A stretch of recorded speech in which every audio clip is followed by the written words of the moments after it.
He's hit 8 home runs. That is a base hit into right. Here comes Betts. Here's the throw. Dodgers take a first inning lead. What a start.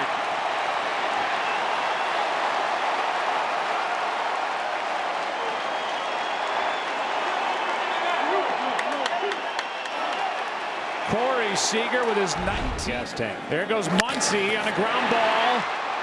Nice play loud, no play for an out, and it's 2-0 Dodgers. And the base running of Corey Seager just made it 2-0. We've talked about his bat, his power, but that kid is so locked in.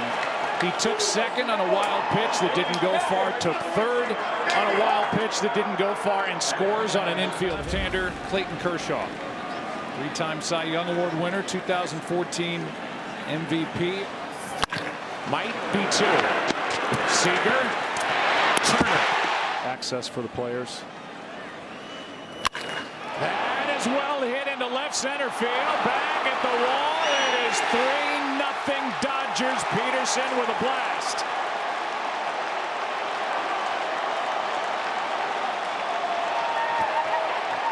High fastball, and he lets the power of the pitcher and the flat swing in the zone, and he knows it, man. That sound, that feeling to a hitter, you know it. He's a guy who can light up a home run derby. I mean, wow. To the back wall of that bullpen on a line. Breaking ball, strikes him out looking. Right down the middle, struck him out. Second strikeout for Kershaw. Here's one into right field. That's going to get down. Betts can't get to it. Digging around second, and now headed to third is Kiermaier. They're going to bring him to the plate. Diaz all the way to third, and now a race to the base, and Diaz is safe. And it's a 3-1 game, and Yandy Diaz with a big swing of the bat for the Rays here tonight. An RBI triple. Part of what went on. That is a base hit. Pitch was up, and Arozarena has made this a 1-run game. You've said it many times. Arozarena does not miss mistakes, and that ball was up, and Arozarena crunched it. Yeah, he made 2 good pitches on him. A strikeout, throw down to second, and Arozarena is tagged out. Struck him out. Here's the runner coming to the plate, and tagged out, and the inning is Margot. We're there. Here's a high fly ball into right, absolutely belted. Muncy points at his dugout and will take the trot. Dodgers lead 4-2 here in the 5th. Boy, 2, 3, and 4 in the Dodgers lineup is sizzling the last 3 games. I mean, on fire. For Muncy, that is his 3rd postseason home run this year, his 1st World Series home run, and the Dodgers now set a record with 9 different players with a home run, and we're only in game 5. 2 strikes. Kiermaier strikes out swinging on a fastball up and in. Kershaw is now the all-time strikeout leader in postseason play. That was 206. 1-2 pitch from Kershaw. Back-to-back strikeouts to start the 5th hill, and Arozarena, 1 pitch, hard hit. Turner bounces it by design, 1 out, retired. And now Lau, 2 pitches, and 2 out. Crowd is groaning here as Roberts came out, and that's it. He threw 2 pitches here in the 6th. Dodger fans don't want to see Kershaw come out, and Will Margot is coming up. Now the Dodger fans change and applaud Kershaw for the effort here tonight. Well, Clayton Kershaw is finished after 5 2/3. The Dodger fans here didn't like it at all. And a hug from Dave Roberts. Look, Dustin May stuff is electric when he's on. And he had a feeling that he would be much better prepared for this spot. 1 away, and it comes with an exclamation point. The other way, that sends the left fielder Pederson back in a running grab. He gets it all going right. Here's a fly ball into right. Betts glides to his left. Dustin May called on out of the bullpen to take over for Kershaw. He's faced 4. He's retired 4. Hits it in the air to left. Taylor is there, and that is 1 away. Little fly ball, shallow center field. Bellinger's got it. And the Rays strand a couple. And Victor Gonzalez just got 2 of the biggest outs of his life. Issued a leadoff walk to the first man he faced. And then got a Rosarena and Trinan will try to get his first career postseason save. Protecting a 4-2 lead. 1-2 pitch. Struck him out. 1 away. Jammed him into center. Bellinger broke back, comes in. 2 out. Run at the plate. Trinan got him, and the Dodgers win Game 5.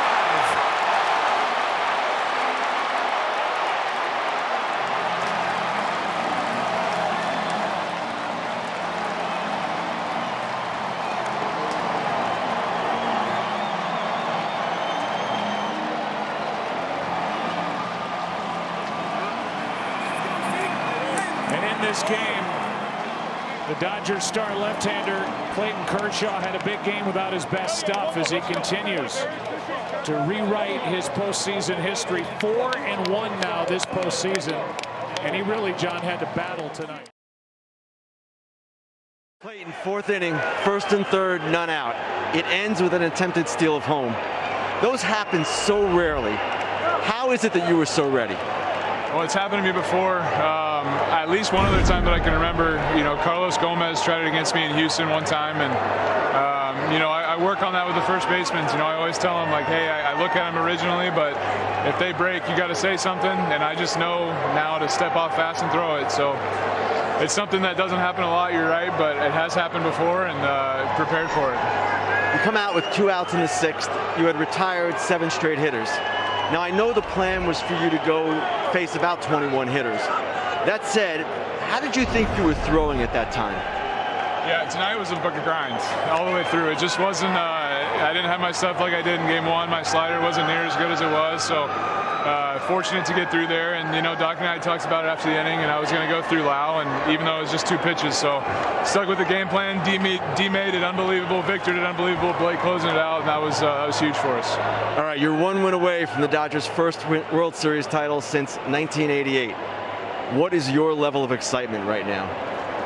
It's very excited, but at the same time, we got to win 1 more game. And so I'm going to keep it together for 1 more game. We're going to win 1 more. Clayton, congratulations. It looked like Dave said it was the plan that you guys had talked about, but it looks like your entire infield was trying to rally for you to stay out there. Was that the plan going into the game, that you faced the first 2 batters in the 6th? Yeah, that was the plan.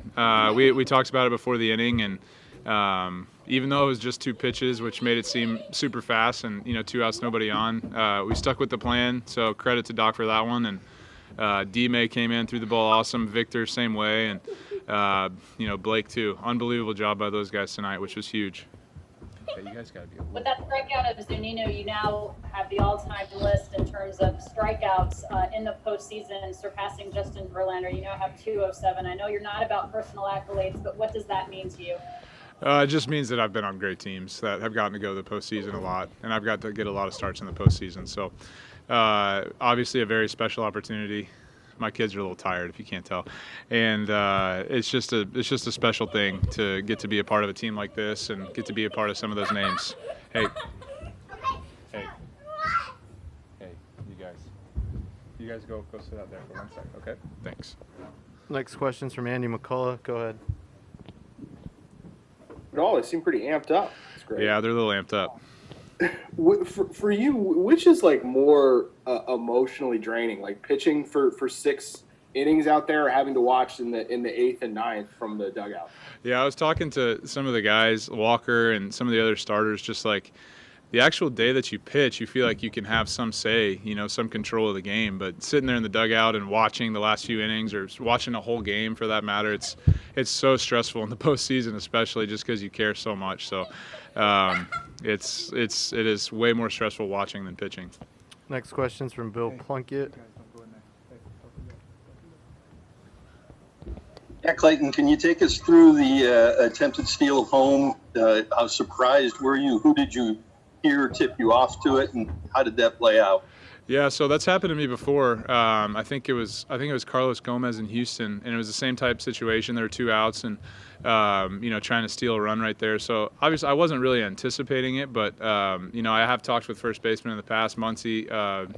I've talked with him about it as well. Just like, hey, I look at him originally, but when I come set, I don't really see the runner. So you got to yell at me if they start going. And he was yelling at me, step off, step off, step off. So instinctually, I just kind of did it, and that was a big out for us right there. As the stage becomes bigger, the backdrops get better. How gratifying does it feel to know that you got all of that one? Yeah, man, I felt pretty good. It's one of those things where there's not too many times you're going to connect on 100 miles an hour right in the middle of the barrel. So, I mean, that's one of those things where even if it was kind of a ground ball, that bat was coming out of my hands. It felt really solid. Thankfully, I got it in the air, though, and I didn't have to worry about running too hard. But, yeah, the swing felt really good. The first 3 at-bats, plate appearances, you find a way to get on base, 3 for 4 tonight, or 2 for 3 tonight with the walk. Is it nice to be able to start really playing well at the right time?